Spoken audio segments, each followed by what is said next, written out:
Drama की starting में हम एक लड़की को देखते हैं जो कि एक पुराने घर में लेटी हुई थी और ऐसा लग रहा था जैसे वो बहुत ही गंभीर रूप से बीमार है। तभी उसके फोन पर नोटिफिकेशन आता है तो वो खुद को किसी तरह फोन उठाने के लिए हिम्मत जुटाकर देखने लगती है। तभी उसे पता चलता है लू फैमिली, जो कि सबसे रिच फैमिली बन चुका है, उसके प्रेसिडेंट की मैरिज होने वाली है यांग के साथ। ये देखकर वो मिस्टर लू के पास कॉल लगाती है क्योंकि मिस्टर लू को वो ऑलरेडी जानती थी। इधर मिस्टर लू अपने मैरिज में ही होता है और कॉल देखता है तो मुंह बनाते हुए उसे उठा लेता है। सू बोलती है, मुझे तुम्हारी हेल्प की जरूरत है, मैं चाहती हूँ कि मेरा अंतिम संस्कार तुम कर दो। यहाँ पर बहुत सारी भेड़िए रहते हैं तो हो सकता है मेरी डेथ के बाद वो लोग मेरी बॉडी को नोच कर खा लेंगे। मिस्टर लू बोलता है, अगर किसी को पता चला कि मेरा और तुम्हारा रिलेशन है तो तुम्हें पता है हमारी कंपनी के शेयर प्राइस बिल्कुल खत्म हो जाएंगे और कंपनी फिर से बैंकरप्ट हो जाएगी। क्या तुम यही चाहती हो? तो स्यू हैरान होकर बोलती है कि मैंने तुम्हें ज्ञान फहमी की सारी चीजें दे दी और अब मैं बदले में तुमसे एक हेल्प मांग रही हूँ तो तुम मुझे मना कर रहे हो।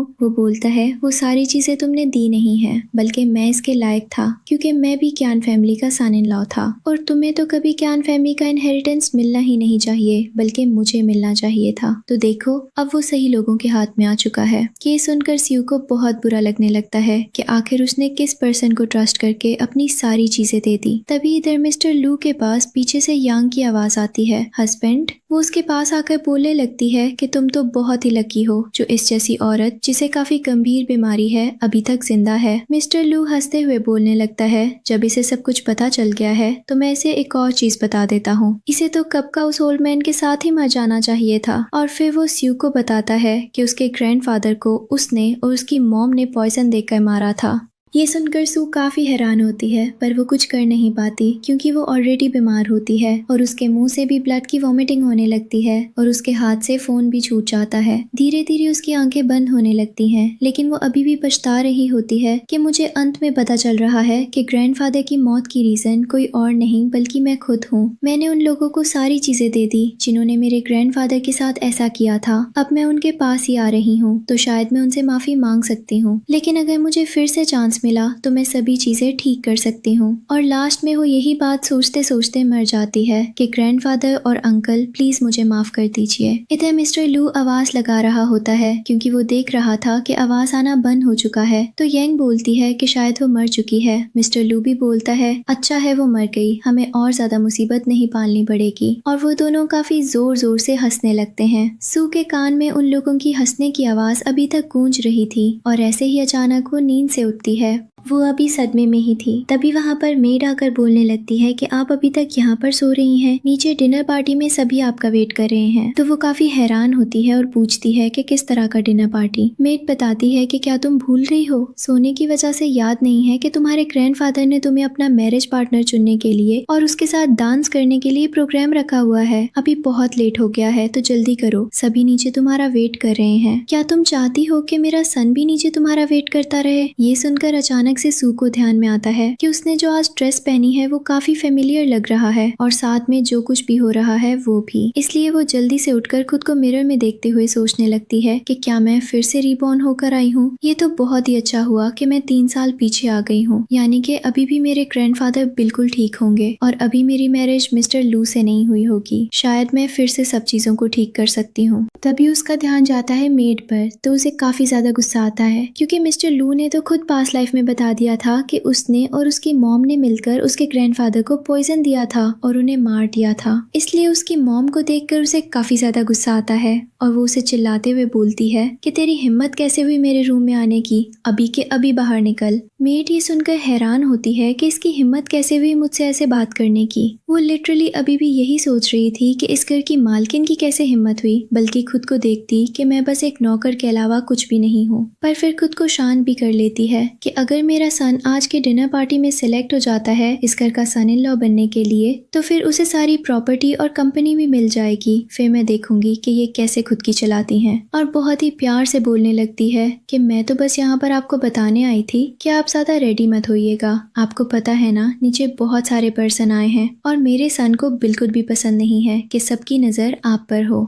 यानी कि ये पूरा प्लान कर रही थी कि कहीं इसे कोई और पसंद न कर ले और मेरे बेटे का चांस कहीं चला ना जाए एक अमीर खानदान का वारिस बनने के लिए। ये सब चालाकियां तो ऑलरेडी सू को पता होती हैं, इसलिए वो बोलती है कि तू कौन होती है मुझे बताने वाली कि मैं कैसे रेडी होंगी या फिर क्या पहन कर जाऊंगी। ये मत भूलो कि तुम बस इस घर की नौकर के अलावा कुछ भी नहीं हो यहाँ पर। मेड खुद को फिर से दिलासा देने लगती है अपना इंसल्ट होते हुए देखकर कि एक बार हम लोगों का इरादा पूरा हो जाए फिर मैं इसे और इसके ओल्ड मैन को साथ में ही स्वर्ग भेज दूंगी, और मुंह बनाकर वहाँ से चली जाती है। सू सोचने लगती है कि पास्ट लाइफ में इसके बेटे की वजह से मैंने खुद को बिल्कुल नजरअंदाज कर दिया था और हमेशा मैं उसकी खुशी के लिए काम करती रहती थी। यहाँ तक कि जब हमारा एंगेजमेंट हो गया तो मेरे ग्रैंडफादर को 6 मंथ्स के अंदर ही इन्होंने पॉइजन देकर मार डाला, पर अब ऐसा कुछ भी नहीं होगा। और फिर वो अपना ड्रेस देखते हुए उसमें सबसे अच्छा ड्रेस यूज करती है बिल्कुल अच्छे से रेडी होने के लिए। वो जानबूझकर मिस्टर लू को गुस्सा दिलाना चाहती थी क्योंकि उसे बदला जो लेना था और उसने तो इस बार सोच लिया था कि आज वो दोनों माँ बेटे को वो हेल्प पहुंचाएगी। फिर हम देखते हैं वो एक ब्लैक कलर का ड्रेस पहनकर बहुत ही अच्छे तरीके से रेडी होकर सीढ़ियों से उतर रही होती है और मिस्टर लू को देखती है जो कि सब लोगों से बात कर रहा होता है। यहाँ पर सभी काफी बड़े बड़े खानदान के सहाय होते हैं, जिसे देखकर वो सोचने लगती है कि पास्ट लाइफ में मैं बिल्कुल अंधी हो गई थी जो कि इन सभी को नजरअंदाज करके मुझे इस गरीब भिखारी पर ही नजर टिकानी थी। खैर मुझे दूसरा मौका मिला है तो अब मैं सभी चीजों को जरूर आजमाऊंगी। तभी सबका ध्यान उस पर जाता है तो वो लोग देखकर काफी हैरान होते हैं कि सच में हमने क्या फैमिली की डॉटर के बारे में जो कुछ भी सुना था वो सच है। आज की पार्टी में हम तो देख ही रहे हैं कि उन्होंने कितना लग्जरी ड्रेसअप किया है और साथ में काफी ब्यूटीफुल भी लग रही है। लेकिन ये सब सुनकर मिस्टर लू को बिल्कुल भी अच्छा नहीं लगता क्योंकि उसे डर था कि कहीं उसकी इतने टाइम की मेहनत बर्बाद ना हो जाए और सू को कोई और चुरा कर ना ले जाए। इसलिए वो जल्दी से उसके पास आ जाता है और गुस्सा करते हुए बोलने लगता है कि मैंने तुम्हें मना किया था ना कि तुम इस तरीके से ड्रेसअप नहीं कर सकती हो, फिर आखिर तुम इस तरीके के कपड़े पहनकर नीचे क्यों आई और इतना लेट क्यों हुआ? पता है मैं कब से तुम्हारा इंतजार कर रहा था। वहाँ पर जितने भी लड़के आए होते हैं वो बात करने लगते हैं कि ये पर्सन कौन है, तो दूसरा बोलता है कि मैं इसे जानता हूँ, ये साथ में ही मिस सू के क्लास में पढ़ता था और वो लोग सेम स्कूल से थे। इसका नाम मिस्टर लू है और ऐसा कहा जाता है कि ये उसका बचपन का बॉयफ्रेंड है। इधर सू मिस्टर लू से बोलती है कि तुम कौन होते हो मुझे बताने वाले कि मैं क्या पहनूंगी और क्या नहीं। वो बोलता है कि तुम ऐसे क्यों बात कर रही हो। सू उससे ज्यादा बहस नहीं करती है और चिल्ला चिल्लाकर सभी के सामने बोलने लगती है कि आप सभी यही सोच रहे हैं ना कि ये पर्सन कौन है जो मुझसे ऐसी बात कर रहा है। ये बस एक मामूली हमारे घर के नौकर का बेटा है। मेरे ग्रैंडफादर ने तरस खाकर इन माँ बेटे को अपने घर में जगह दिया था और लगभग 20 सालों तक इसे पाला है, साथ में इसके स्कूल का और रहने खाने पीने का पैसा भी दिया है। ये सुनकर तो सभी लड़के मिस्टर लू का मजाक उड़ाने लगते हैं कि लग तो ऐसे रहा था जैसे कि ये कोई यंग मास्टर हो। सच में आज के लोगों के पास इतने बड़े बड़े सपने देखने की हिम्मत कहाँ से आती है, जो कि इतनी बड़ी रिच फैमिली का सन इन लॉ बनने का सपना देख बैठे हैं। ये मौका तो हम लोगों को मिलना चाहिए। मिस्टर लू तो गुस्से से उससे पूछने लगता है कि तुम ये क्या तमाशा कर रही हो और सब चीजें सबके सामने बताने की क्या जरूरत है। क्या तुम भूल रही हो कि कैसे तुम मेरे सामने हमेशा रिक्वेस्ट करती थी और बोलती थी कि तुम मुझे पसंद करती हो। वो बोलती है तुम जैसे लोगों को गलतफहमी पालनी नहीं चाहिए। एक नौकर होकर तुमने सोचा भी कैसे कि मैं तुम जैसे पर्सन को चूज करूंगी। सभी लड़के भी बोल रहे होते हैं कि हाँ ये तो हद से ज्यादा आगे हो गया। कियान फैमिली ने इस पर एहसान क्या कर दिया, ये तो इस फैमिली का यंग मास्टर बनने का सोच रहा है। तभी वहाँ पर मेड आ जाती है जो कि मिस्टर लू की मॉम होती है और बोलने लगती है कि क्या तुम भूल रही हो, तुम बचपन में ही बोलते थे कि मैं बड़ा होकर इससे मैरिज करूंगा और अब तुम सबके सामने इसका इंसल्ट कर रही हो। तो सू सभी को बताने लगती है कि ये हमारे घर की नौकरानी है और ये उसका ही बेटा है। मैं इन्हीं दोनों की बात कर रही थी सभी को। तो उन दोनों पर काफी हंसी आ रही थी और मेड तो यहाँ पर बेशर्मी से अभी भी उससे बहस किए जा रही होती है कि उसे आज अपने सन को ही चुनना पड़ेगा। सू बोलती है कि तुम जैसे कचरों को हमारे घर में अब रहने की इजाजत नहीं है, यहाँ पर आकर हमारी पार्टी खराब कर रहे हो, और अपने गार्ड्स को बोलती है उठाकर इन्हें बाहर फेंकने के लिए। गार्ड्स भी आकर उन दोनों को पकड़ लेते हैं क्योंकि ज्यादा बदतमीजी जो कर रहे थे। मिस्टर लू तो यहाँ पर छोटी मोटी धमकियां देने लगता है कि क्या तुम भूल गई हो, कॉलेज का असाइनमेंट बनाने के लिए तुमने मुझसे रिक्वेस्ट की थी और अब टाइम भी नहीं है तो बाद में तुम पछताना मत। वो ये सोच रहा था कि पास्ट लाइफ में जो छोटी मोटी चालें चलकर इसे फंसाया है उसी तरीके से इस बार भी सू फंस जाएगी। लेकिन उसे तो ऑलरेडी ये सारे तरीके पता थे। वो कुछ बोलने ही वाली होती है, यानी कि अच्छी तरीके से उसकी बेइज्जती करती है। तभी पीछे से मिस्टर गू ये बोलता हुआ आता है कि क्या फैमिली की डॉटर को एक नौकर के बेटे से असाइनमेंट बनवाने की कब से जरूरत पड़ गई। और ये बात तो उसने बिल्कुल सही बोली थी। उसकी आवाज सुनकर सू को ऐसा लगता है जैसे उसने इस आवाज को कहीं तो कहीं सुना है। और जैसे ही वो पीछे मुड़ती है तो उसका फेस देखकर उसे याद आ जाता है, ये तो वही पर्सन है। फ्लैशबैक में देखते हैं जब उसके ग्रैंडफादर की डेथ हो गई थी तो मिस्टर गू वहाँ पर आया हुआ था और उसे साइन करने के लिए बोलता है डॉक्यूमेंट पर। लेकिन वो गुस्से से उस डॉक्यूमेंट को फेंकते हुए बोलती है कि तुम मुझे एंगेजमेंट कैंसिल करने के लिए बोल रहे हो ताकि मैं तुमसे मैरिज कर सकूं। वो बोलता है कि ग्रैंडफादर ने आखिरी बार मरते समय यही बोला था कि मैं तुम्हारा अंकल होते हुए तुम्हारा ध्यान रखूं, और तुम क्या मुझे इतना बुरा समझती हो कि मेरे साथ रहने के लिए रेडी नहीं हो। वो बोलती है कि ऐसी बात नहीं है, लेकिन मैं उससे ही मैरिज करना चाहती हूँ जिसे मैं सबसे ज्यादा प्यार करती हूँ। ये सुनकर मिस्टर को कुछ नहीं बोल पाता है और वहाँ से चला जाता है। पर बाद में जब कुछ सालों बाद वो अब्रॉड से वापस चाइना आया तो उसे पता चला सू की तबीयत बहुत ही खराब हो गई है और उसे एक ऐसा वायरस था जो कि कांटेक्ट में आने पर भी फैल सकता था। लेकिन फिर भी वो हॉस्पिटल में आकर उसका हाथ पकड़े हुए ये बोल रहा था कि मुझे नहीं पता था कि तुम्हारी ये कंडीशन हो जाएगी। मैं अब्रॉड में था, तुमने मुझे ये सब बताया क्यों नहीं? मैं कब का वापस आ जाता। वो बोलती है कि मुझसे दूर रहो वरना तुम्हें भी ये बीमारी फैल जाएगी। लेकिन इससे मिस्टर गू को कोई भी फर्क नहीं पड़ रहा होता है और उसके फोरहेड पर किस करते हुए बोलता है कि अगर तुम इस दुनिया में सर्वाइव नहीं कर सकती हो तो मेरे भी जीने का कोई मतलब नहीं है। लेकिन उस समय सू ने उसे खुशी खुशी दूर कर दिया था कि अगर वो भी मेरे कांटेक्ट में रहेगा तो उसकी भी डेथ हो जाएगी, और अंत में तो उसे बुरी मौत मरनी पड़ी थी। प्रेजेंट में वो यही सब सोचकर काफी इमोशनल हो गई थी और बोलती है कि मैंने ना सिर्फ अपने ग्रैंडफादर के साथ गलत किया बल्कि मिस्टर गू के साथ भी गलत किया था। उसने मुझे काफी प्यार किया और मुझसे मैरिज करना चाहता था, लेकिन उसको छोड़कर मैं इस जैसे निर्दयी इंसान के साथ चली गई। कोई बात नहीं, मैं फिर से सभी चीजें ठीक करने की पूरी कोशिश करूंगी। मिस्टर लू तो उसे देखकर भड़क जाता है कि तुम कौन होते हो हमारे बीच में बोलने वाले? देख नहीं रहे हो कि हम दोनों बात कर रहे हैं? तुम एक आउटसाइडर हो तो तुम्हें एक आउटसाइडर की तरह रहना चाहिए। सू सोच रही होती है कि यही मौका है इस पागल से छुटकारा पाने के लिए, और यहाँ पर मिस्टर गू भी हैं जो कि मेरी मदद कर सकते हैं। इसलिए वो इस लोमड़ी जैसे शक्ल वाले इंसान को बोलती है कि तुम्हें सच में लग रहा है कि तुम मुझे एक छोटी सी होमवर्क के बहाने धमकाने की कोशिश कर लोगे? तो बाकी सब लड़के भी हंसते हुए बोलने लगते हैं कि ये कौन सा मजाक है और खुद को आगे करने लगते हैं कि हम तो इतने बड़े बड़े यूनिवर्सिटी से पढ़कर आए हैं, आपका होमवर्क तो हम खुद ही कर देंगे। और साथ में बहुत से प्रोफेसर का नाम भी बताने लगते हैं कि वो उनके रिलेटिव लगते हैं, अगर उनसे नहीं होगा तो वो अपने प्रोफेसर से मदद करवा देंगे। ये सुनकर तो मिस्टर लू यानी इस लोमड़ी जैसे शक्ल वाले इंसान का चाल और रूप ढंग ही बदल जाता है। वो जल्दी से अच्छे से और प्यार से बात करने लगता है ये बोलते हुए कि मुझे पता है मैंने यांग को ट्यूशन क्लासेस दी हैं, इसलिए तुम गुस्सा होना, पर तुम चिंता मत करो, मैं दोबारा उसे स्टडी नहीं कराऊंगा। प्लीज तुम ये पेंडेंट मुझे दे दो। और वो ये बात उससे बार बार बोले जा रहा था। साफ तौर पर उसका इंटेंशन सिर्फ उस पेंडेंट को लेना था ताकि आखिरकार वो इसका फियांसे बन सके। सू बोलती है कि तुम्हें क्या ये पेंडेंट चाहिए? वो खुश हो जाता है और हाँ बोलता है तो सू भी उसे देने के लिए जाने लगती है। लोमड़ी जैसे शक्ल वाला इंसान गार्ड्स को बोलने लगता है कि तुम देख नहीं रहे हो, तुम लोगों की मालकिन मेरी तरफ आ रही है तो जल्दी से मुझे छोड़ो। लेकिन वो गार्ड्स भी उससे ज्यादा ही समझदार होते हैं और उसे पकड़े रहते हैं।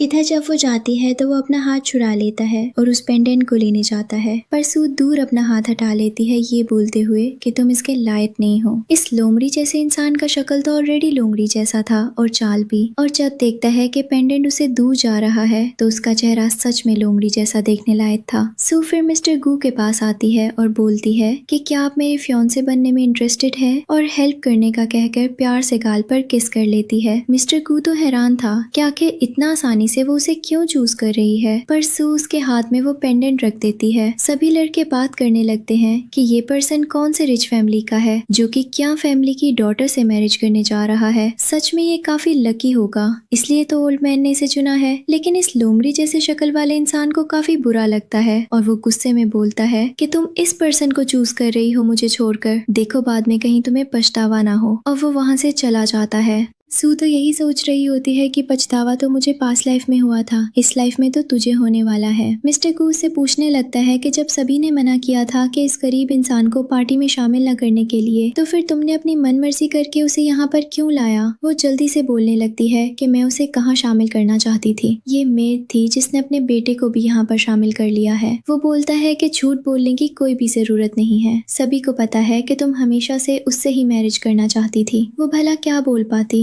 जो कि सच भी था, पर अभी तो उसने सबक सीख लिया था, तो ऐसी गलती दोबारा तो नहीं करने वाली थी, और ना ही वो बता सकती थी कि वो रीबॉर्न लेकर आई है। इसलिए बोलने लगती है, ये सब पहले की बातें थी, जब मैं छोटी थी, पर मैं अब बड़ी हो गई हूँ और समझदार भी। मुझे ग्रैंडफादर की सभी चीजों को एक ऐसे पर्सन के हाथों में देना चाहिए जो कि उसके लायक हो, और ये नौकर का बेटा भला उन सब चीजों के लायक है ही नहीं, तो मुझे उसे चूज भी नहीं करना चाहिए। ये बात मुझे समझ में आ गई। वो बोलता है, ठीक है, मैं आज की फियोंसे वाली बात को सीरियस नहीं लूंगा। तो वो जल्दी से बोलने लगती है कि नहीं नहीं, क्या आप मेरी मदद नहीं करना चाहते हैं? मैं चाहती हूँ कि आप ही मेरा फियोंसे बने। और मन में सोच रही थी कि अगर मैं रीबॉर्न लेकर आई हूँ तो मैं सभी चीजें ठीक तो करूंगी, साथ में मैं एक ऐसे पर्सन के साथ रहूंगी जिसे मैं सच में पसंद करती हूँ। ये तो एक तीर से दो निशाना हो जाएगा। और मन ही मन खुश हो रही थी। मिस्टर गू बोलता है, ठीक है, मैं तुम्हारे ग्रैंडफादर के सामने प्रिटेंड करने के लिए तैयार हूँ। तो वो काफी खुश हो जाती है।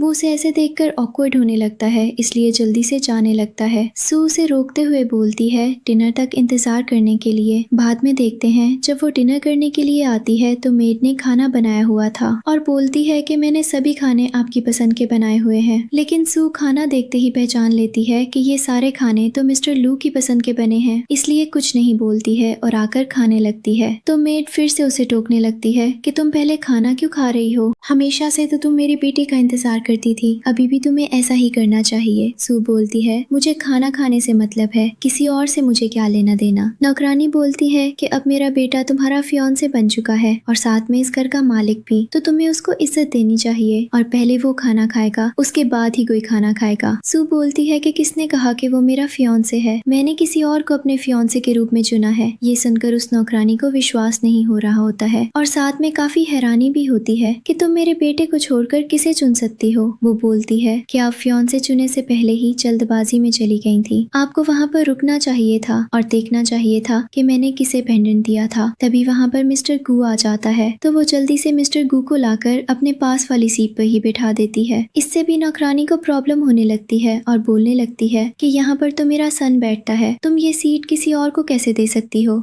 तो स्यू बता देती है कि ये मेरा फियांसे है, यही मेरी बगल वाली सीट पर बैठने का अधिकार रखता है, आपको बीच में बोलने की कुछ भी जरूरत नहीं है। लेकिन नौकरानी अभी भी बोल रही होती है कि तुम इस पर्सन को कैसे चुन सकती हो, क्या तुम भूल रही हो कि मेरे बेटे ने हमेशा क्या क्या किया है इस घर के लिए। स्यू उससे साफ साफ क्लियर कर देती है कि अब से उन्हें खाना बनाने की कोई भी जरूरत नहीं है और वो घर के बाकी काम जैसे टॉयलेट या बाथरूम साफ करना, इसका ही सिर्फ ध्यान रखेंगी। ये सुनकर तो नौकरानी को काफी गुस्सा आता है और उसे घर से भी निकाल दिया जाता है और वो वहाँ से गुस्से में चली जाती है। स्यू सोच रही होती है कि मैंने इसे किचन से हटाकर अच्छा किया ताकि वो पास्ट लाइफ की तरह ग्रैंडफादर को पॉइजन दे सके। फिर भी मुझे इन दोनों पर नजर तो रखनी ही पड़ेगी और वो मिस्टर गू के पास आकर उसे मनाने लगती है कि देखो ये सब तुम्हारी ही पसंद के खाने हैं, तो तुम्हें अच्छे से खाना चाहिए। मिस्टर गू फिर खाने की तैयारी करने लगता है, तो वो फिर से उससे बात करने का बहाना बनाने लगती है।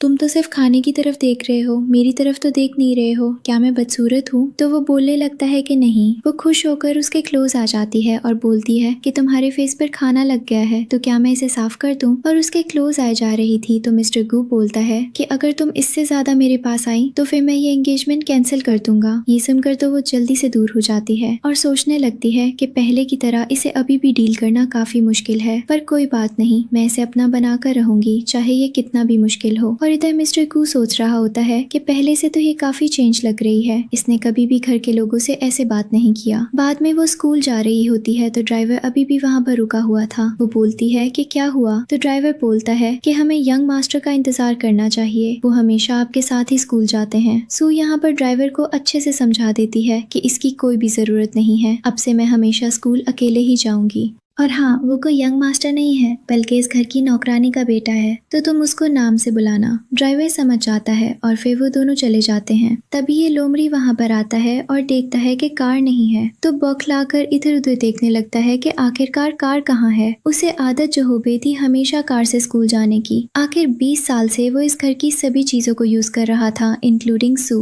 देखता है कि कार जा रही है तो लोमड़ी से कुत्ता बन जाता है और पीछे पीछे भागने की कोशिश करता है, पर उसे पता चल जाता है कि वो भागकर भी उसका पीछा नहीं कर सकता। इसलिए गुस्से में सोचने लगता है कि बस मुझे स्कूल जाने दो, आजकल ये कुछ ज्यादा ही कर रही है मेरे साथ बुरा बर्ताव। सबक तो मैं इसे स्कूल में सिखाऊंगा। शायद यहाँ पर अपनी औकात भूल गई थी। सू स्कूल आती है तो सभी लड़कियां उसे ताना मारने लगती हैं कि हमने सुना है तुमने यंग मास्टर लू को नाराज कर दिया है, तो लगता है आज तो तुम्हारे साथ बुरा ही होने वाला है। सू बोलती है अच्छा फिर हम देखते हैं, और आकर अपनी सीट पे बैठ जाती है। तभी वहाँ पर मिस्टर ल्यू यांग के साथ क्लास में आता है। यांग वही लड़की होती है जिसने बाद में जाकर पास्ट लाइफ में मिस्टर ल्यू से मैरिज की थी। प्रेजेंट में भी वो दोनों साथ में ही होते हैं। ये लोमड़ी स्यू से बोलता है कि जाकर हमारे लिए बुक्स लेकर आओ जो हमारे लिए इम्पोर्टेंट है। स्यू उससे बोलती है पर मैं ऐसा क्यों करूँ? वो बोलता है क्योंकि मैं क्लास का मॉनिटर हूँ और साथ में ग्रेजुएशन के बाद तुम्हें इंटर्नशिप के लिए भी तो मेरे सिग्नेचर चाहिए होंगे, क्योंकि मैं कियांग ग्रुप का यंग मास्टर हूँ। मेरे सिग्नेचर के बिना तो वो लोग बिल्कुल भी तुम्हें इंटर्नशिप पर नहीं रखेंगे। ये सुनकर स्यू सोचती है कि पिछली बार जब हम इंटर्नशिप के लिए गए थे तो जिस टॉक कंपनी में हमने इंटर्नशिप किया था उसका प्रेसिडेंट तो मिस्टर ग्यू ही था, और उसको कब से इसके सिग्नेचर की जरूरत पड़ने लगी। और उसे समझ में आ जाता है कि ये बस झूठ बोल रहा है, तो वो भी बोलती है कि ठीक है, मैं तुम लोगों के लिए बुक लाने के लिए रेडी हूँ।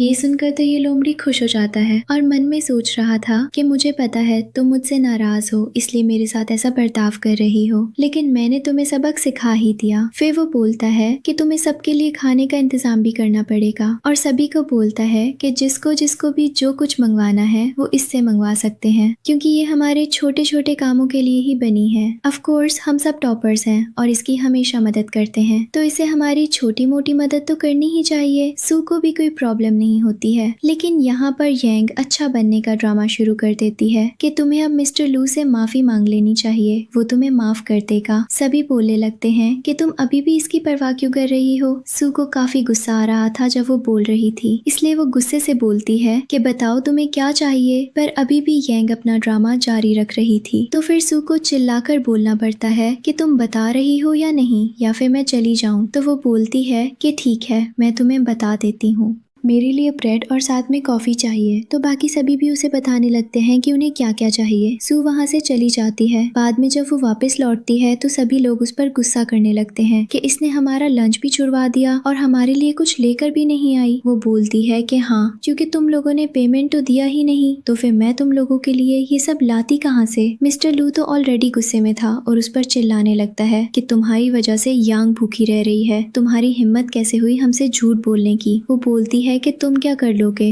मिस्टर लू बोलता है कि लगता है तुम्हें सबक सिखाना पड़ेगा। वो बोलती है ये मत भूलो कि तुम्हारी आइडेंटिटी भी मेरे हाथ में है, जो कि एक्सपोज हो जाएगी। तभी टीचर आ जाते हैं तो वो दोनों जाकर अपनी अपनी सीट पे बैठ जाते हैं। फिर जब टीचर क्लास लेकर चले जाते हैं तो ये लोमड़ी सामने आकर सभी को इनवाइट करता है कि मैं सभी को चाइना के टॉप क्लब में पार्टी देने वाला हूँ, क्योंकि हमारा ग्रेजुएशन जल्दी कंप्लीट होगा। तो सभी काफी खुश हो जाते हैं। यहाँ पर इस लोमड़ी जैसे इंसान ने सभी को ये बता रखा है कि क्यान फैमिली का यंग मास्टर यही है, और यहाँ पे उसने सू को एक नॉर्मल लड़की की आइडेंटिटी दे रखी थी। पहले तो सू इतनी बेवकूफ थी कि उसने पास्ट लाइफ में इसकी बातों पर एग्री कर लिया था, पर अब तो उसकी आंखें खुल गई हैं, तो वो जरूर इस चीज का पर्दाफाश करने वाली है और इस चीज का प्लान भी करेगी। इसलिए सोचने लगती है कि पास्ट लाइफ में इसने मेरे पैसों का यूज करके उस क्लब में सभी को पार्टी दी थी और मेरा इतना बड़ा नुकसान कर दिया था। इस बार तो इसे अच्छे से मैं सबक सिखाने वाली हूँ। फिर हम देखते हैं वो सभी क्लब में आए हुए थे, जहाँ पर ये लोमड़ी जैसे शक्ल वाला इंसान फिर से अपना लोमड़ी जैसा दिमाग लगाने लगता है, ये बोलते हुए कि सू तुम इस बार का पेमेंट करोगी। तो वो सोचने लगती है कि जैसा मैंने उम्मीद किया था, आखिर इसने सारा चीज मुझ पर ही डाल दिया। और हैरानी की बात तो ये थी कि सभी स्टूडेंट भी उसका सपोर्ट करने लगते हैं, ये जानते हुए भी कि सू की फाइनेंशियल कंडीशन ठीक नहीं है, मतलब उनके हिसाब से। और मिस्टर लू यानी कि इस लोमड़ी जैसे शक्ल वाले इंसान को पहले से पता ही था, तो ऑफ कोर्स वो उसी से बिल का पेमेंट करवाएगा। सू यहाँ पे अग्री कर जाती है क्योंकि उसके दिमाग में कुछ और ही प्लान चल रहा था। फिर हम देखते हैं सभी वहाँ पर बहुत ही महंगी महंगी वाइन मंगाकर पीने लगते हैं और सू बैठकर बस इंजॉय कर रही थी कि मैं चाहती हूँ तुम सभी पहले खूब मजे कर लो, उसके बाद मैं तुम लोगों को रुलाऊंगी। और फिर बहाना बनाती है कि मुझे बाथरूम जाना है। जैसे ही बाहर आकर वो जाने वाली थी तभी पीछे से मिस्टर लू यानी लोमड़ी जैसा शक्ल वाला इंसान आ जाता है और उसे रोकते हुए बोलता है कि मुझे पता था तुम यहाँ से बहाना बनाकर जाने की कोशिश करोगी, लेकिन मैं तुम्हें जाने नहीं दूंगा। तुमने मुझे बहुत परेशान कर लिया है। आखिर तुम मुझे छोड़कर किसी और को अपना फियांसे कैसे चूज कर सकती हो। वो बोलती है मुझे जाने दो, मुझे परेशान मत करो। लेकिन ये लोमड़ी के शक्ल का इंसान इतनी आसानी से बात मान जाए तो हम इसका नाम लोमड़ी क्यों रखते। और फिर से वो अपनी घटिया हरकतें शुरू कर देता है। तभी वहाँ पर मिस्टर कू टाइम पर पहुंच जाता है और उसे मारकर दूर हटा देता है। तो ये लोमड़ी उस पर चिल्लाने लगता है कि फिर से तुम बीच में आ गए हो। सू से हक करके बोलती है ये मेरा फियांसे है तो भला यहाँ पर क्यों नहीं आएगा मुझे बचाने के लिए। वो बोलता है ठीक है, तुम मेरे सामने इस तरीके का व्यवहार कर रही हो, फिर देखो मैं भी क्या करता हूँ। अब से मैं भी यांग के साथ ही रहूंगा और तुम्हारा घर छोड़ दूंगा। फिर मेरे सामने भीख मांगोगी, फिर भी मैं तुम्हारी बात को एक्सेप्ट नहीं करूंगा। और अपनी पूंछ दिखाते हुए वहाँ से निकल जाता है। सू तो बहुत ही खुश होती है और सारी बातें मिस्टर गू को बताने लगती है कि तुमने आज उसको देखा, ऐसा लग रहा था जैसे किसी ने कुत्ते की पूंछ पर पैर रख दिया हो, लेकिन फिर भी वो सिर्फ भौंक रहा है, काट नहीं सकता। मुझे तो उसकी स्थिति देखकर काफी हंसी आ रही है। इधर हम इस लोमड़ी को देखते हैं जो जैसे ही अंदर आता है तो उसे देखकर यांग बोलने लगती है कि सू कहाँ है। उसने कहा था कि वो बिल का पेमेंट करेगी, क्या उसे तुम ढूंढने गए थे, वो मिली या नहीं। ये सुनकर इस लोमड़ी का दिमाग खुलता है कि बिल का पेमेंट भी करना है और वो फिर से अपनी पूंछ हिलाते हुए सू के पास आ जाता है ये बोलते हुए कि प्लीज तुम मुझे माफ कर दो, मैं तो बस तुम्हारे साथ मजाक कर रहा था, मैं तुम्हें कभी छोड़कर नहीं जाऊंगा।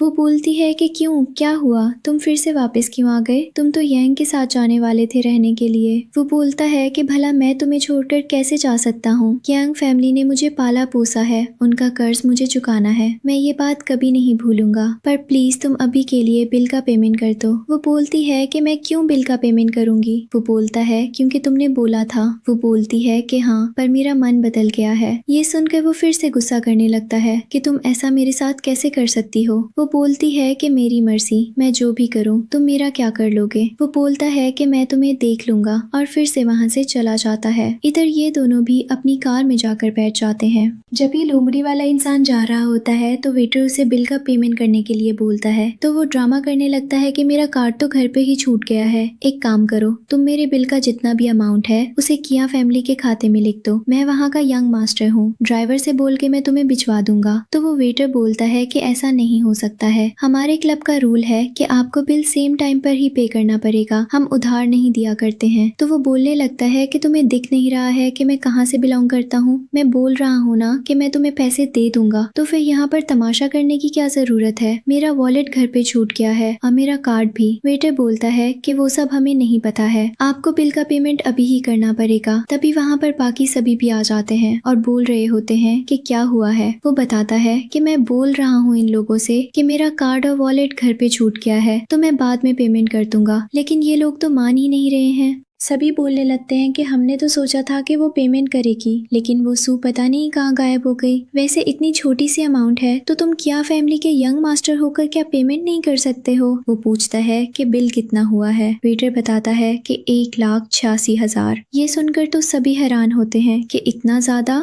ये तो लूटने वाली बात हुई, हमने तो सिर्फ ड्रिंक किया था। वेटर बता देता है कि उन्होंने जो जो ड्रिंक ऑर्डर किया था उसका प्राइस कितना है और वो सभी ब्रांडेड थे, साथ में ये टॉप क्लब है तो वहाँ का बिल भी तो ज्यादा होगा। वो सभी तो वेटर से कुछ नहीं बोल सकते हैं, इसलिए वो पेमेंट की बात करने लगते हैं कि हम लोग आधा आधा कर लेंगे। फिर भी उनके पास इतना पैसा नहीं होता है और वो लोग तो रोने लगते हैं कि हमारे मॉम डैड तो हमें छोड़ेंगे नहीं, इतना ज्यादा पैसा हम नॉर्मल स्टूडेंट होकर कहाँ से लाएंगे। हमें अगर पहले पता होता कि हमें बिल करना पड़ेगा तो हम यहाँ पर आते ही नहीं। और सभी मिस्टर लू पर ब्लेम करने लगते हैं।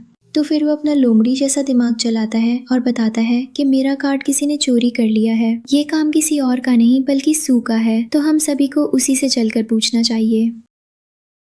इधर ये दो लोग कार में जा रहे होते हैं, तभी वहाँ पर बाकी सभी भी आ जाते हैं और ये लोमड़ी जैसा इंसान चिल्ला चिल्ला कर बोलने लगता है कार से बाहर आने के लिए। तो स्यूफे बाहर आ जाती है और साथ में मिस्टर गू भी। वो बोलती है कि क्या हुआ? तो वो कहता है कि तुमने बिल का पेमेंट क्यों नहीं किया? तो बोलती है क्योंकि मेरा मन बदल गया और तुम तो एक यंग मास्टर हो, वो भी क्या फैमिली के, जो कि इतनी रिच फैमिली है। तो क्या तुम इतना नॉर्मल सा बिल नहीं पे कर सकते हो? और मैं तो एक नॉर्मल इंसान हूँ। सभी बोलने लगते हैं कि तुमने पहले क्यों नहीं बताया? पहले तो तुमने कहा था कि तुम बिल का पेमेंट करोगे। और यहाँ पर यंग भी उससे लड़ने लगती है। वो तो सबके सामने उस पर ब्लेम लगा देता है कि तुमने मेरा कार्ड चोरी किया है, चलो जल्दी करो और वापस करो। अब मन में सोच रहा था कि तुम्हारे पास ब्लैक कार्ड है जो कि ग्रैंडफादर ने तुम्हें दिया है, अगर वो मुझे मिल जाएगा तो मैं बिल पेमेंट कर दूंगा और उसमें तो अनलिमिटेड लिमिट है। उसके दिमाग में यही चल रहा होता है। यहाँ पर स्यू भी काम नहीं होती है। सभी तो सू को फोर्स करने लगते हैं कि तुम एक चोर कैसे हो सकती हो, इतनी घटिया हरकत, चलो जल्दी करो और कार्ड वापस करो। तो सू अपने पास से बहुत सारे ब्लैक कार्ड निकालती है और बोलती है कि मेरे पास तो इतना सारा कार्ड है, इनमें से तुम्हारा वाला कौन सा है? सभी काफी हैरान होते हैं कि एक नॉर्मल इंसान होकर इसके पास इतने सारे ब्लैक कार्ड कहाँ से आए। और वो फिर से बोलने लगते हैं कि तुम इतने सारे ब्लैक कार्ड किसके पास से चुरा कर लाई हो?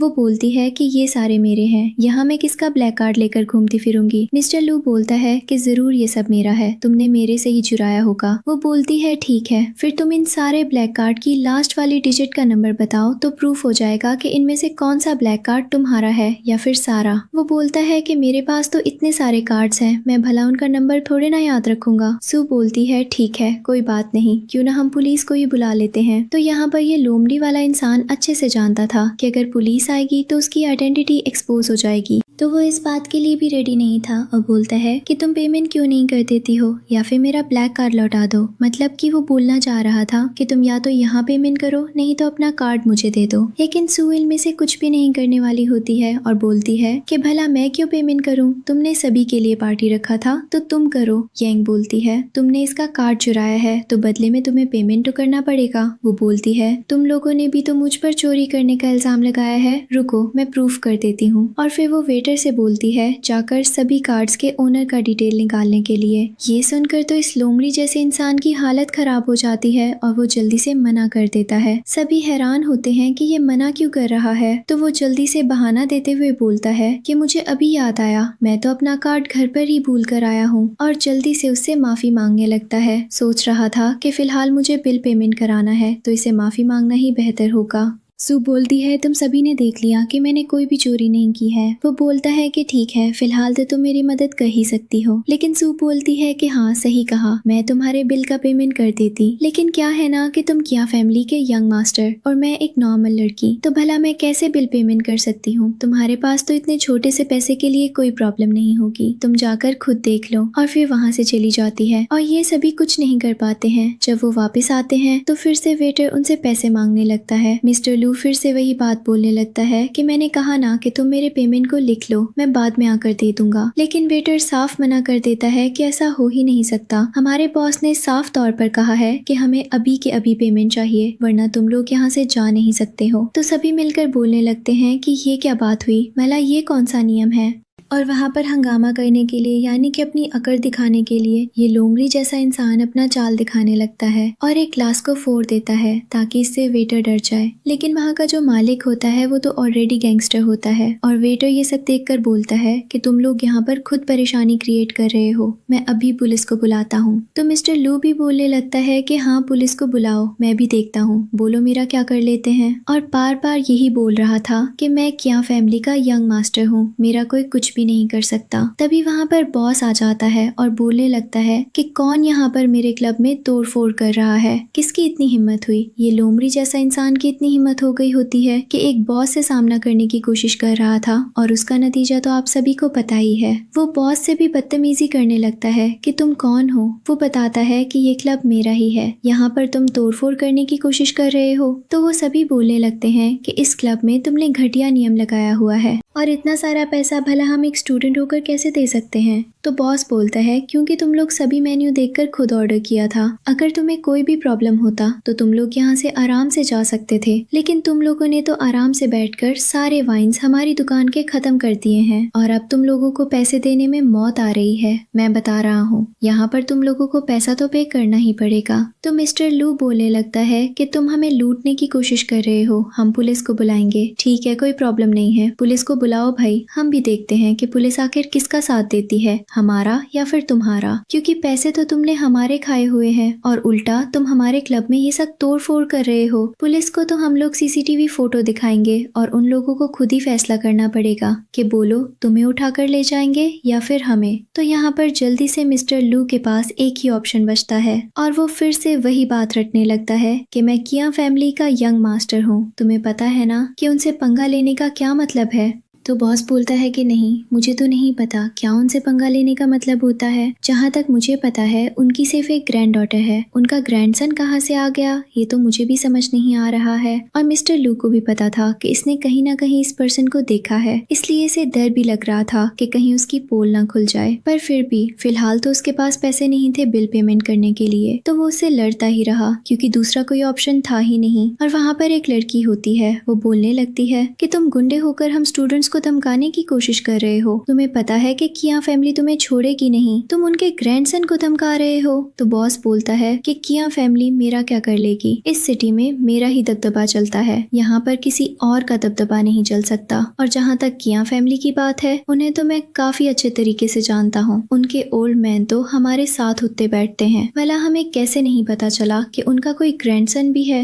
वो लड़की बोलती है कि तुम बस इंतजार करो, देखना हम तुम्हारा क्लब बंद ना करवा दें तो बोलना। ये सुनकर तो बॉस को काफी गुस्सा आता है और बोलता है कि देख क्या रहा है, जाकर अपने आदमी को बोलता है कि जाकर उसे मारो। तो फिर एक मोटा आदमी आकर उसे एक थप्पड़ लगाता है इतनी जोर से कि बेचारी को दोबारा बोलने से भी डर लगने लगा था। वैसे ये हर चीज में बीच में बोलते थे, आज तो इसका ठीक इलाज किया था इस मोटे ने। उसके बाद बॉस बोलता है कि मैं आखिरी बार पूछूंगा कि तू मेरा पेमेंट देता है या नहीं। यहाँ पर तो मिस्टर लू के पास पैसे ही नहीं थे तो क्या पेमेंट करता, इसलिए फिर बॉस अपने आदमियों को उसे अच्छे से सबक सिखाने के लिए बोलता है। सभी आदमी मिलकर उसे काफी बुरी तरीके से मारने लगते हैं और बाकी सब वहाँ पर बैठकर तमाशा देख रहे थे क्योंकि उन सभी को भी तो नहीं पिटना था। फिर हम देखते हैं बॉस किसी के पास कॉल करता है और बोलता है कि आपने जैसा बोला था मैंने सब कुछ वैसा ही कर दिया है। ये कॉल किसी और के पास नहीं बल्कि मिस्टर गू के पास आया हुआ था और उसी ने वहाँ के क्लब के बॉस को ये सब करने के लिए बोला था। और वो बोलता है कि हाँ ठीक है और कॉल कट कर देता है क्योंकि ये भी काफी बड़ा आदमी था, किसी से ज्यादा बात तो नहीं करता था। सो बोलती है कि तुम तो मेरी सीधे तरीके से भी हेल्प कर सकते थे, फिर तुमने ये रास्ता क्यों अपनाया। वो बोलता है क्योंकि तुम ही ने कहा था कि इस तरीके से किसी को सबक सिखाना काफी मजेदार होता है। वो बोलती है कि हाँ तुमने देखा नहीं तो उसका क्या हाल हुआ,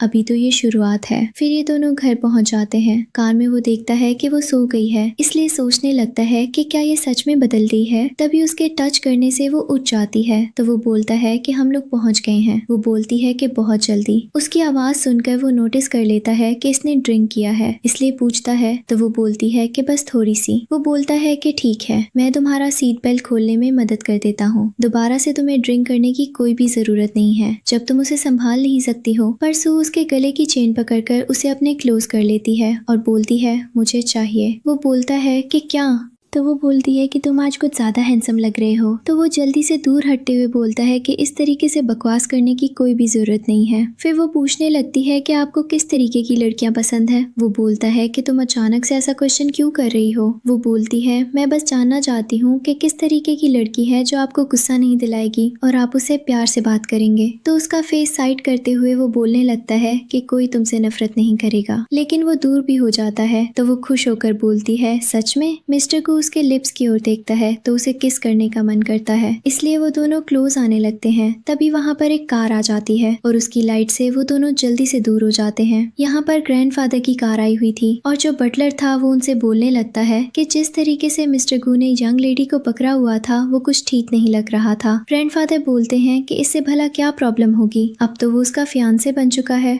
यहाँ पर ग्रैंडफादर काफी खुश होते हैं क्योंकि उन्हें ऑलरेडी पता था कि मिस्टर गू कैसा इंसान है और सारी चीजों को वो काफी अच्छे तरीके से हैंडल कर लेता है। ये सब सू भी सुन रही होती है और उसका बहुत मन कर रहा होता है अपने ग्रैंडफादर को जाकर हग करने का, लेकिन वो तो झूठ मूठ का बेहोश होने का नाटक कर रही थी। अभी अभी ग्रैंडफादर ने उसे फ्लर्ट करते हुए जो देख लिया था और अब अगर वो आंखें खोलती तो फिर उसे बहुत सारे क्वेश्चंस का सामना करना पड़ता, इसलिए वो चुपचाप सोना ही ज्यादा पसंद करती है। मिस्टर गू उन्हें पास आते हुए देखता है तो वो भी उनसे थोड़ा डरता था, इसलिए जल्दी से बोलता है कि इसने बस ज्यादा ड्रिंक कर ली थी तो मैं इसे घर छोड़ने आया था। ग्रैंडफादर उल्टा उसे थैंक यू बोलते हैं अपनी ग्रैंड डॉटर को घर पे छोड़ने के लिए और बोलते हैं कि जब तुम आ ही गए हो तो इतनी रात को तुम कहाँ जाओगे, यहीं पर तुम रुक जाओ। वो बोलता है कि ठीक है, आप बोल रहे हैं तो मैं यहीं पर रुक जाता हूँ। फिर हम देखते हैं कि वो आकर सू को रूम में सुला देता है और गुड नाइट बोलकर उसे अच्छे से ब्लैंकेट से कवर करके वहाँ से चला जाता है। लेकिन सू तो बस सोने का नाटक कर रही होती है और वो फिर से उठकर बैठ जाती है और सोच रही होती है कि आज तो मैं बच गई। अगर मैं जल्दी उठ जाती तो ग्रैंडफादर को पूरा शक हो जाता कि मैं जानबूझकर उससे फ्लर्ट कर रही थी। तभी उसके फोन में नोटिफिकेशन आता है जहाँ पर वो देखती है कि यांग ने पोस्ट किया होता है कि आज हम पहली बार दोनों साथ में हैं। ये देखकर वो समझ जाती है कि ये तो वही विला है जो उसके ग्रैंडफादर ने दिया था जब वो हाई स्कूल में फर्स्ट आई थी। इन दोनों की हिम्मत कैसे हुई मेरे विला में ये सब करने की, और उसे काफी ज्यादा गुस्सा आता है कि अब तो वो विला बिल्कुल भी उन्हें रखने वाली नहीं है। इसलिए वो कॉल करके बोलती है जल्द से जल्द अपना विला बेचने के लिए। नेक्स्ट मॉर्निंग यांग की मॉम वहाँ पर आ गई होती है शिफ्ट करने के लिए उस विला में, क्योंकि उन लोगों को लग रहा था कि ये विला मिस्टर लू का है। वो अपनी मॉम को लेकर आती है और मिस्टर लू से मिलवाती है। मॉम तो ये विला देखकर काफी ज्यादा खुश हो गई थी और बोल रही थी कि इतनी यंग एज में इतना महंगा विला, काफी तुम्हें मेहनत करना पड़ा होगा और काफी महंगा भी होगा। तो वो बोलता है कि हाँ, इसका प्राइस 8 करोड़ है।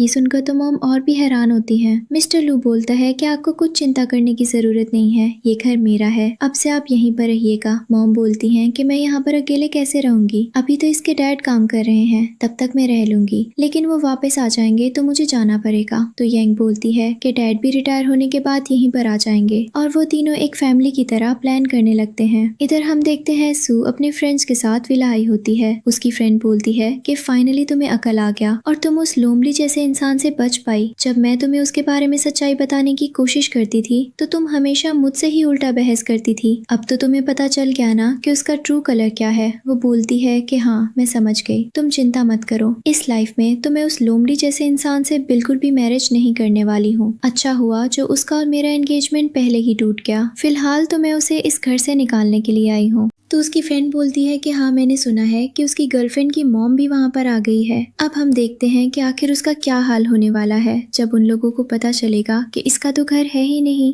तभी वहाँ पर रियल एस्टेट का मैनेजर भी आ जाता है और बोलता है कि आपने हमसे कांटेक्ट किया था अपना घर सेल करने के लिए। वो बोलती है कि हाँ। तो मैनेजर बोलता है ठीक है, फिर हमें अंदर जाकर भी पिक्चर्स लेनी पड़ेगी ताकि हम उसे अपलोड कर सकें। सू बोलती है ठीक है, कोई बात नहीं, हम अंदर चलते हैं। फिर वो तीनों अंदर आते हैं तो वहाँ पर मॉम होती हैं और वो चिल्लाने लगती हैं कि तुम लोग कौन हो और मेरे घर में ऐसे क्यों घुस रहे हो। मैनेजर बताता है कि ये घर आपका नहीं है बल्कि इनका है और ये अपना घर सेल करने आई हैं। तो मॉम वहाँ पर हैरान होती हैं और बोलने लगती हैं कि ये घर तो हम लोगों का है, आप लोगों को कोई गलतफहमी हुई है। सू बोलती है कि एक तो मेरे घर पर तुम लोग कब्जा किए हुए हो और उल्टा हम पर ही दोष लगा रहे हो कि हम आकर तुम्हारे घर पर हल्ला कर रहे हैं। तो मॉम बोलती हैं कि लड़की गलतफहमी तुम्हें हुई होगी। फ्रेंड बोलती है कि आंटी, ये तो बहुत ही बुरी बात है कि आप किसी के घर में आकर यूं बेमतलब का तमाशा करना स्टार्ट कर रही हैं। आपको यहाँ पर रहने का हक किसने दिया। तो यहाँ पर वो सभी पुलिस बुलाने की बात करने लगते हैं, जिससे मॉम चिल्लाकर मिस्टर लू को नीचे आने के लिए बोलने लगती हैं। तो उसके साथ साथ यांग भी आती है। मिस्टर लू यहाँ पर आकर और भी बुरा लगता है कि क्या हुआ, जैसे कि वो कुछ जानता ही नहीं है। ऑफ कोर्स सू को देखकर उसे तो पता चल ही गया होगा कि ये उसका घर है, तो यहाँ पर वो आई होगी। फिर भी इस बंदे के पास इतना कॉन्फिडेंस था कि उसके सामने ही उससे लड़ने लगता है कि तुम ये क्या नया तमाशा कर रही हो। वो बोलती है कि मैं यहाँ पर अपना घर सेल करने आई हूँ। तो तमाशा करने वाली बात कहाँ से आ गई। वो बोलता है तुम्हें पता है ना, हम लोगों के बीच में कॉन्ट्रैक्ट हुआ था और इस हिसाब से ये घर मेरा हुआ। वो बोलती है कॉन्ट्रैक्ट का कंडीशन क्या है, ये तुमने पढ़ा है ना ठीक से। तो वो बोलता है कि हम बाद में बात करेंगे इसके बारे में, अभी तुम यहाँ से जाओ।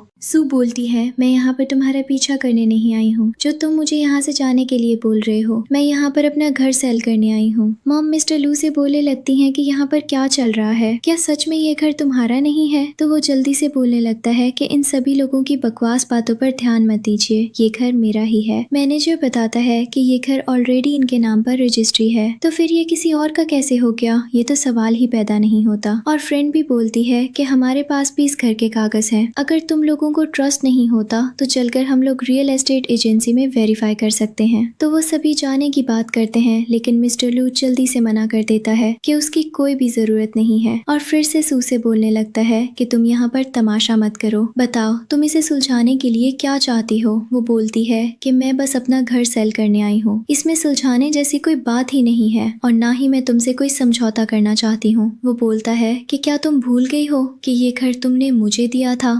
तो वो बोलती है कि क्या तुम भूल गए हो कि हमारे बीच मैरिज का रिलेशन खत्म हो गया है, तो ना ही अब तुम मेरे फियांसे हो, फिर मेरे मैरिज का घर तुम्हें कैसे मिलेगा? ये सुनकर तो यांग बोलने लगती है कि क्या मतलब, तुम दोनों की मैरिज होने वाली थी? तो वो जल्दी से समझाने लगता है कि ऐसा कोई बात नहीं है, ये सब गलतफहमी है, मैं तुम्हें एक्सप्लेन कर दूंगा। सू बोलती है कि तुम इसे क्या एक्सप्लेन करोगे, हम दोनों के बीच मैरिज होने वाली थी लेकिन अब वो नहीं हो रही है और ये घर तुम्हें मैरिज के बाद मिलता जो कि मैरिज हुआ ही नहीं, तो फिर ये घर मेरा हो गया ना। अब तुम लोग जल्दी करो और यहाँ से निकलो वरना मैं पुलिस बुलाऊंगी। मॉम तो काफी गुस्सा हो जाती हैं कि अगर हमें पहले पता होता कि तुम इस तरह के इंसान हो तो कभी हम यहाँ पर रहने के लिए ना आते, यहाँ पर आकर तुमने हमारी बेइज्जती करवा दी है। और फिर वो गुस्से से वहाँ से चली जाती है। तो यांग भी अपनी मॉम के साथ जाने लगती है। मिस्टर लू काफी गुस्सा हो जाता है और सू को वार्निंग देते हुए उनके पीछे पीछे चला जाता है। आकर जल्दी से यांग को रोकते हुए बोलने लगता है कि मैं सब कुछ तुम्हें अभी एक्सप्लेन कर देता हूँ। एक्चुअली में हम दोनों पहले रिलेशनशिप में थे और ये घर मेरा ही है, मैंने उसे गिफ्ट में दिया था क्योंकि हम तब एक दूसरे से प्यार करते थे, लेकिन हमारा ब्रेकअप हो गया है तो वो हम दोनों को साथ में देख रही है इसलिए ऐसा कर रही है और यहाँ पर तमाशा करने की कोशिश कर रही है। चिंता मत करो, मैं दूसरा घर देख लूंगा, वहाँ पर हम लोग रहेंगे। तभी वहाँ पर स्यू आ जाती है और उसकी बातें सुनकर कहती है कि सच में तुम किसी को कितना हद तक बेवकूफ बना सकते हो ये मुझे अब समझ में आ रहा है, अभी भी तुम झूठ बोलने की कोशिश कर रहे हो। फ्रेंड भी बोलती है कि सच में बेशर्मी की भी हद होती है, तुम्हें क्या लगता है कि इसे सच्चाई पता नहीं चलेगी? कितना टाइम तक तुम इसे बेवकूफ बनाओगे और कोई इतना बेवकूफ बन कैसे सकता है?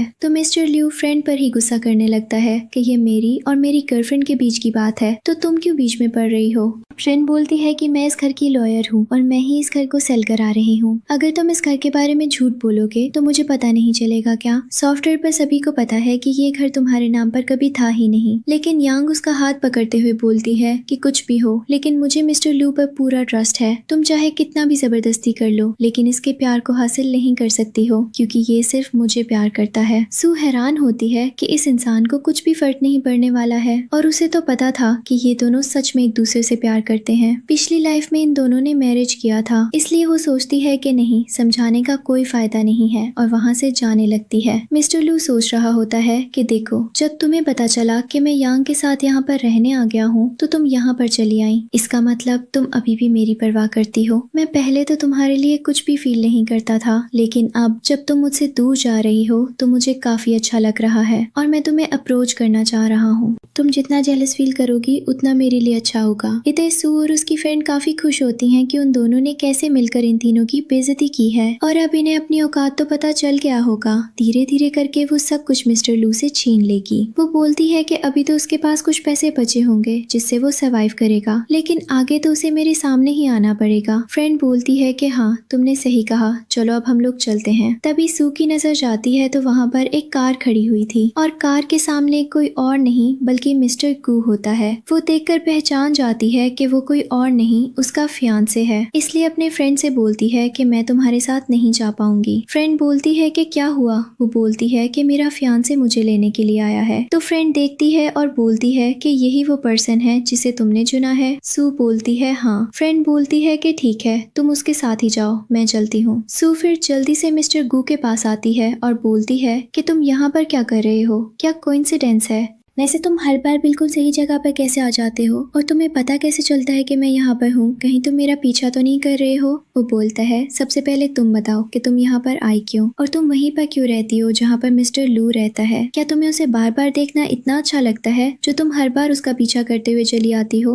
वो बोलती है, मुझे पता चला कि यहाँ पर यंग अपनी मॉम को लेकर मेरे घर पर कब्जा करने आई है। मैं तो बस वहाँ से उन लोगों को निकालने आई थी इससे पहले कि वो लोग मेरे घर पर कब्जा कर लेते। क्या मैं इसका इंतजार कर रही हूँ? वो बोलता है कि तुम किसी और को भी भेज सकती थी, दोबारा से तुम्हें ऐसी हरकतें करने की जरूरत नहीं है। वो बोलती है कि क्या हुआ, क्या तुम जेलस फील कर रहे हो? तो वो बोलता है कि तुम क्या कर रही हो, मैं बस तुम्हें समझा रहा हूँ, और उसे अंदर बैठने के लिए बोलता है, लेकिन वो फिर भी उसे फ्लर्ट करने की कोशिश कर रही होती है। तो वो उसे कार के अंदर बिठा देता है। जाते समय वो उसे वार्न कर रहा होता है कि तुम बार बार मिस्टर लू को उकसाने की कोशिश मत करो, मैं नहीं चाहता कि किसी भी वजह से तुम्हारी जान को खतरा हो। वो बोलती है कि क्या हुआ, इस बार तुम मुझे गुस्से से घूरोगे नहीं? वो बोलता है कि ये मजाक करने वाली बात नहीं है, आइंदा से अगर तुम्हें कहीं भी जाना हो तो तुम मुझे पहले बता सकती हो। वो बोलती है, ताकि तुम मुझे छुपकर प्रोटेक्ट करोगे और जब जरूरत पड़ेगी तो तुम मेरे सामने प्रकट हो जाओगे। वो बोलता है कि हाँ, तुमने सही कहा, और मन में यही सोच रहा होता है कि मैं चाहता हूँ कि मैं तुम्हें पूरी लाइफ प्रोटेक्ट करूँ। फिर हम देखते हैं कि वो घर आती है तो उसे ग्रैंडफादर की आवाज आती है। वो फ्लैशबैक का सीन याद करने लगती है जब उसके ग्रैंडफादर की डेथ हो गई थी। तो ये लोंगी जैसा इंसान सू को अपने कंट्रोल में रखने लगा था और जबरदस्ती उससे कॉन्ट्रैक्ट पर साइन करवा लेता है कि अब उसे मैरिज करना ही पड़ेगा, क्योंकि ग्रैंडफादर ने खुद ये बोला है, और अब तो वो है भी नहीं तो तुम कुछ कर भी नहीं सकती, और सारी प्रॉपर्टी भी खुद ले ली होती है। इसलिए सू आकर अपने ग्रैंडफादर के मेमोरियल पर रोते हुए बोलने लगी थी कि ग्रैंडफादर, आप मुझे अकेला छोड़कर क्यों चले गए? आप नहीं है तो देखिए सब कुछ उसने मुझसे ले लिया है और अब मेरे कंट्रोल में कुछ भी नहीं है, बताइए मैं क्या करूं? प्रेजेंट में वो इसलिए उनके रूम में आकर नॉक करती है और पूछती है कि क्या आप अंदर हैं? वो बोलते हैं कि हाँ, अंदर आ जाओ। तो सीयू अंदर आती है और वो ग्रैंडफादर को इतने क्लोज से देखकर काफी इमोशनल हो गई थी। ग्रैंडफादर उसे देखते हैं तो वो समझ जाते हैं कि जरूर कुछ हुआ है। उसकी आंखें लाल हो गई थी और आंसू भी आने वाला था। तो वो बोलते हैं कि किसने तुम्हें तंग किया है? वो बोलती है कि किसी ने भी मुझे तंग नहीं किया है। ग्रैंडफादर बोलते हैं तो मुझे बताओ, मैं उसे छोड़ूंगा नहीं। तो वो उन्हें हक कर लेती है और बोलने लगती है कि मैंने आपको बहुत याद किया, आप प्लीज मुझे दोबारा छोड़कर मत जाइए। तो ग्रैंडफादर को लगता है कि शायद उनके बिजनेस ट्रिप पर जाने की वजह से ये रोने लगी है और ये चाहती है कि मैं उसके पास रहूं, इसलिए बोलते हैं कि तुम चिंता मत करो, मैं अब यहीं तुम्हारे साथ रहूंगा, इस तरीके से तुम प्लीज रो मत, मेरा दिल बहुत दुखता है। सू बोलती है कि ग्रैंडफादर, अब मैं आपकी कोई भी बात को मानूंगी और मैं कभी भी आपको परेशान नहीं करूंगी, प्लीज आप अपना अच्छे से ध्यान रखिएगा। वो बोलते हैं कि मुझे क्या हुआ है, मैं बिल्कुल ठीक हूँ और मैं चाहता हूँ कि मैं सारी चीजें तुम्हें खुद संभालते हुए देखूं, तभी मैं यहाँ से जाऊँ। वो बोलती है कि आपको 100 साल तक जीना पड़ेगा। तो ग्रैंडफादर बोलते हैं कि हाँ हाँ, तुम चिंता मत करो। तभी वहाँ पर मेड आ जाती है। वो बोलती है कि मैंने आपके लिए गर्म चाय बनाई है और साथ में आपकी ये दवाई भी है। पहली वाली दवाई उतनी असर नहीं कर रही थी, लेकिन ये वाली दवाई जरूर आप पर असर करेगी। ग्रैंडफादर बोलते हैं कि ठीक है, मैं ले लूंगा, लेकिन वो मेड वहीं पर उन्हें खिलाकर दवाई देना चाहती थी। तो बोलने लगती है कि आप इसे खा लीजिए, गर्म चाय है, ठंडी हो जाएगी तो फिर से गर्म करना पड़ेगा। यहाँ पर सू को डाउट हो जाता है कि पिछली लाइफ में भी ग्रैंडफादर को दवाई यही देती थी और उसी के बाद से उनकी तबीयत खराब होने लगी थी, इसलिए वो दवाई को खुद लेने लगती है, लेकिन मेड देने का नाम नहीं ले रही थी। यहाँ पर ये दोनों माँ बेटी सू की बिल्कुल भी वैल्यू नहीं करते थे और ना ही उसकी बात को मानते थे, भले ही ये सू का घर क्यों ना हो। लेकिन ये नौकरानी भूल रही होती है कि इस बार ग्रैंडफादर के सामने ये बदतमीजी कर रही है। ग्रैंडफादर इतना जोर से चिल्लाते हैं कि वो डरकर उस कटोरी को ही छोड़ देती है। सू फिर खुद से चेक करने लगती है और फिर वो गोली देखती है, गोली भी चेंज होती है। तो वो सोच रही थी कि जरूर इसमें कुछ मिलाया हुआ है। वो बताती है कि ग्रैंडफादर, ये गोली हमें काफी डिफरेंट लग रही है, और हाल में क्या आपको कोई भी हेल्थ प्रॉब्लम लग रहा है, जैसे कि सांस फूलना या खांसी आना? तो ग्रैंडफादर बोलते हैं कि हाँ, ये सब तो होता रहता है, मुझे लगा था कि मेरी उम्र हो रही है। तो वो बोलती है कि हमें पहले ये मेडिसिन को चेक कराना पड़ेगा, क्योंकि इसे खुद से बनाया गया है, तो हो सकता है इसमें प्रॉब्लम भी हो। मेड देखती है तो जल्दी से ड्रामा करने लगती है, ये बोलते हुए कि मैं इतने टाइम से इस घर के लिए काम कर रही हूँ, लेकिन फिर भी मुझ पर यंग लेडी शक कर रही है। उसका ड्रामा देखकर सू उस चांस का फायदा उठा लेती है और बोलती है कि आप इतना बेचैन या घबराकर क्यों बोल रही हैं? कहीं ऐसा तो नहीं है कि मैं जैसा शक कर रही हूँ वो बिल्कुल सही है। ग्रैंडफादर भी बोलते हैं कि जब तुमने कुछ नहीं किया तो तुम्हें क्या प्रॉब्लम हो रही है? अगर हम लोग इस मेडिसिन को चेक करा रहे हैं। ये देखकर नौकरानी का होश हो जाता है कि ये दोनों तो साथ में बोल रहे हैं, इसलिए जल्दी से बोलती है कि नहीं नहीं, मुझे भी कोई प्रॉब्लम नहीं है, मैं तो बस बता रही थी। तभी वहाँ पर बटलर आ जाता है। ग्रैंडफादर बोलते हैं जल्दी से जल्दी इस मेडिसिन को मुझे चेक कराना है और इसे चेक करके रिजल्ट को मेरे पास लाओ। सू बोलती है जब तक इस मेडिसिन का रिजल्ट नहीं आ जाता तब तक तुम अपने घर पर ही रहोगी और तुम्हें रूम से बाहर निकलने की भी इजाजत नहीं है। मेड ने तो ये सब काम अपने बेटे के कहने पर किया होता है, क्योंकि वो जल्दी से ओल्ड मैन को रास्ते से हटाकर सारी प्रॉपर्टी ही अपने नाम करना चाहते थे, क्योंकि अब ज्यादा दिनों तक उनके पास पैसा नहीं बचा होता है खुद से सर्वाइव करने का, और ना ही उन्हें सू अब पैसा दे रही होती है। लेकिन अब ये प्लान फेल जा चुका था और बटलर इस बुढ़िया को वहाँ से पकड़ कर ले जाता है। ग्रैंडफादर बोलते हैं अगर इस मेडिसिन में कुछ गड़बड़ हुआ तो तुम क्या करोगी? तुम्हें पता है ना इसमें मिस्टर लू का भी हाथ होगा, तुम फिर उसे कैसे डील करोगी? वो बोलती है कि अगर इस मेडिसिन में कुछ भी गड़बड़ निकला तो मैं इन माँ बेटे दोनों को नहीं छोड़ूंगी, और मुझे मिस्टर लू से क्या मतलब है, वो मेरा फियांसे नहीं है। ग्रैंडफादर बोलते हैं कि जब मुझे पता चला कि तुम मिस्टर लू को पसंद करती हो, तुम हमेशा बोलती थी कि तुम उसी के साथ रहना चाहती हो, तो हमारे फैमिली में कोई भी नहीं था और मुझे तो तुम्हारी खुशी से ही मतलब था, इसलिए मैंने कभी कुछ नहीं बोला। लेकिन मैंने देखा कि तुमने उसे छोड़कर मिस्टर गू को चूज किया है, तो मुझे तुम्हारे फैसले पर काफी नाज हुआ।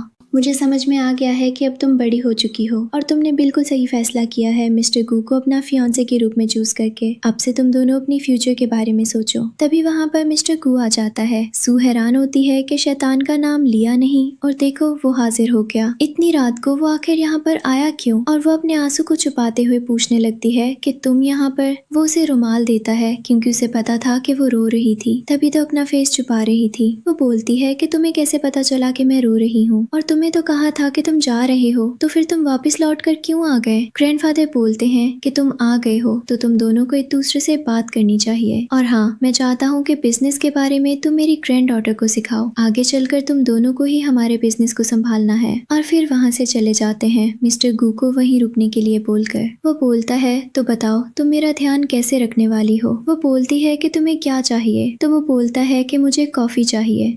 वो बोलती है इतनी रात को कॉफी कौन पीता है, अभी तो सोने का टाइम हो गया है। वो बोलता है कि ग्रैंडफादर ने बोला है कि मेरा ध्यान रखने के लिए, तो मैं जो बोलूंगा तुम्हें तो बनाना पड़ेगा। वो बोलती है ठीक है, मैं नौकरानी को बोल देती हूँ, लेकिन वो मना कर देता है कि मुझे तो तुम्हारे हाथ से पीना है। तो वो बोलती है ये क्या बात हुई? वो कहता है ठीक है, अगर तुम नहीं बनाना चाहती हो तो बोल दो, मैं जाकर ग्रैंडफादर को बोल दूंगा। वो बोलती है ठीक है, मैं बना दूंगी, इसमें ग्रैंडफादर को बीच में लाने की जरूरत नहीं है। फिर हम देखते हैं कि वो कॉफी बनाकर उसके रूम के बाहर होती है और आवाज दे रही होती है, लेकिन मिस्टर गू कुछ नहीं बोलता। तो वो डोर खोलती है, दरवाजा खुला ही था। वो सोचती है कि ऐसे डोर कौन खुला छोड़ता है। कॉफी ठंडी हो रही थी तो वो अंदर जाकर देना ही अच्छा समझती है। जब वो अंदर आती है तो देखती है कि मिस्टर गू शावर ले रहा है, इसलिए वो कॉफी को वहीं पर रख देती है, और जब जाने वाली थी तभी वो बाहर निकलने वाला था। तो वो सोचने लगती है कि अगर मैं अभी जाऊंगी तो हम दोनों एक दूसरे से टकरा सकते हैं, बेहतर होगा कि मैं यहीं पर रुक जाऊं। तभी मिस्टर गू भी शावर लेकर बाहर आ जाता है और उसे देखकर काफी हैरान था। साथ में सू भी उसे टॉवल में देखकर हैरान थी, वो देखे जा रही थी। तो वो बोलता है कि क्या तुम्हारा हो गया? वो बोलती है क्या क्या हो गया? मिस्टर गू बोलता है तो मुझे ऐसे क्यों देख रही हो? और क्लोज आने की वजह से वो दोनों एक दूसरे के ऊपर गिर जाते हैं। सू अभी भी उसे घूरना बंद नहीं कर रही थी, तो वो पूछने लगता है कि तुम क्या कर रही हो? वो बोलती है कि मेरी क्या गलती। साथ ही वो उसके बॉडी पर हाथ रखकर उसे टच कर रही थी और बोलती है कि किसने कहा था तुम्हें बिना कपड़ों के बाहर आने के लिए? वो उसके आंखों पर हाथ रखकर पूछने लगता है कि तुमने क्या क्या देखा? वो बोलती है मैंने कुछ नहीं देखा, और बोलती है कि क्या तुम हटोगे? वो हिलने से मना कर देता है। वो बोलती है कि अगर तुम हटोगे तो मेरा टॉवल निकल जाएगा, पहले तो मुझसे प्रॉमिस करो कि जब तक मैं नहीं बोलूंगी तब तक अपनी आंखें बंद रखोगी। तो वो बोलती है हाँ ठीक है। मिस्टर गू से किस करने जाता है। वो बोलती है हो गया। तो वो पीछे हटकर बाथरोब पहन लेता है और उसे जाने के लिए बोल देता है, तो वो भी वहाँ से भाग जाती है। मिस्टर गू खुद को बेवकूफ कहने लगता है कि मैं क्या करने वाला था। इधर सू भी अपने रूम में आकर काफी शर्माने लगती है।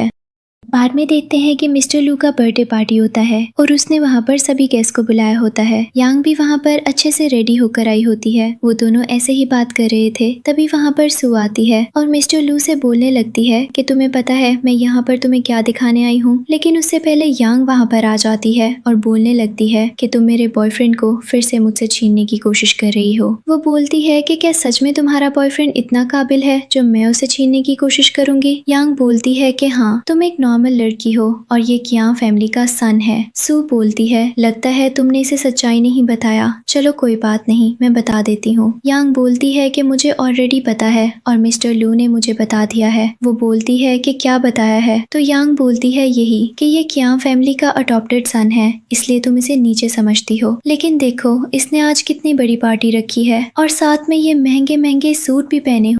तो स्यू को तो पता होता है कि इसके पास जो पैसे बचे होंगे उनसे ये ऐश कर रहा है, इसलिए वो खुद ही इस बार सारा सच चिल्लाकर बताने लगती है। सभी को बताती है कि ये पर्सन 20 सालों तक किया फैमिली के घर में रहा है और ये कोई और नहीं बल्कि हमारी नौकरानी का बेटा है। मेरे ग्रैंडफादर ने इन दोनों पर तरस खाकर इन्हें रहने की जगह दी थी, लेकिन इन लोगों ने उल्टा हमारी प्रॉपर्टी हड़पने और हमारी आइडेंटिटी चुराने की कोशिश की है। ये सुनकर यांग को ट्रस्ट नहीं हो रहा होता है और बाकी सभी तो उसे गालियां देने लगते हैं। यांग अभी भी भरोसा न करके बोल रही होती है कि ऐसा नहीं हो सकता, अगर ऐसा होता तो इसके पास इतने सारे पैसे कहाँ से आते। स्यू बोलती है क्योंकि मैंने और मेरे ग्रैंडफादर ने हमेशा इसे अपनी फैमिली मेंबर की तरह माना है, लेकिन ये इतना घटिया निकलेगा ये हमें आज पता चला। पर फिर भी मिस्टर लियू अभी भी यांग को यही बोल रहा होता है कि तुम इसकी बातों पर विश्वास मत करो। तभी वहाँ पर ग्रैंडफादर आ जाते हैं, जिन्हें देखकर तो सभी काफी डर जाते हैं क्योंकि सभी को पता होता है कि ये कियांग फैमिली के हेड है।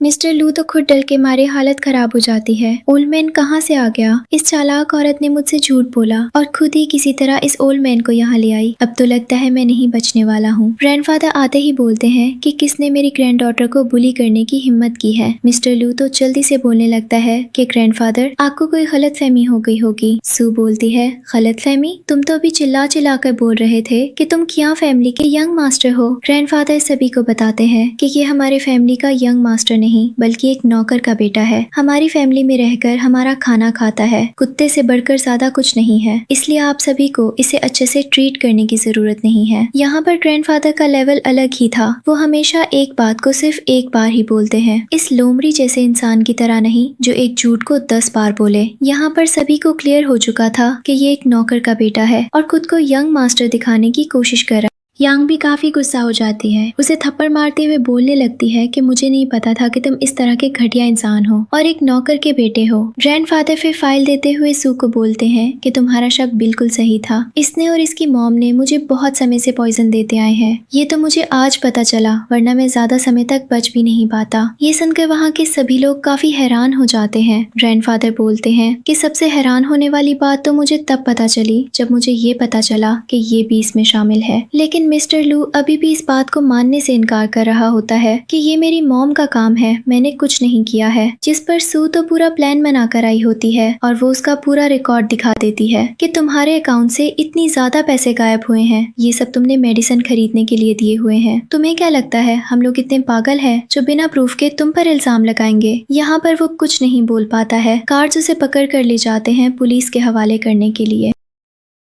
ग्रैंडफादर और सू बाहर आते हैं तो मिस्टर गू वहीं पर बैठा होता है और उन लोगों का वेट कर रहा था। जब सू उसे देखती है तो उसे यहाँ पर डाउट होने लगता है कि ये पर्सन हमेशा सही टाइम पर कैसे आ जाता है। जब उसे पता चलता है कि हम लोगों को प्रॉब्लम होने वाली है, ग्रैंडफादर बोलते हैं कि ये सब मिस्टर गू की वजह से हुआ है। अगर वो ना होता तो मुझे कभी भी सारा सच पता ही नहीं चल पाता और ये सारी एविडेंस इकट्ठा करने में भी इसी ने मदद की थी। फिर वो दोनों को बात करने के लिए छोड़कर वहाँ से चले जाते हैं। मिस्टर गू भी यही सोच रहा था कि मुझे डाउट हो रहा था कि ये भी पास से रिबॉर्न होकर आई है और आज मेरा शक सही भी हो गया। सू बोलती है कि तुम यहाँ पर, लेकिन वो उसे किस करने लगता है। फिर बोलता है कि मैं तुम्हें एक स्टोरी सुनाता हूँ। ये एक पास्ट लाइफ की कहानी है जिसमें एक लड़का हुआ करता था। वो बहुत ही भोला था, लेकिन तब उसकी मुलाकात एक ऐसी छोटी लड़की से हुई जिसे चोट लगने पर भी दर्द नहीं हुआ और उसने अपने घुटनों को ठीक करके उन पर फूंक मारी और बस वहाँ से चली गई। तब से हर वक्त उस लड़के ने उस छोटी लड़की को बड़ा लेकिन इसके बाद वो बिजी रहने लगा